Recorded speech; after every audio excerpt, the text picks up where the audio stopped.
and this is Lang Siang. I'm here with Burmese community in Houston. We are here that in Myanmar, the military junta took over the power, and we dislike this kind of action. So we have been suffering under the military discrimination and persecution. So we dislike and we rejected all the military actions.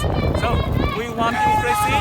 We want federal democracy. We want justice. We want non-discriminated country. So this is why we are standing here with the Burmese community in the rain, and we are doing what we can do. Please stand with us and help us in order to become a country with good federal democracy. Thank you so much.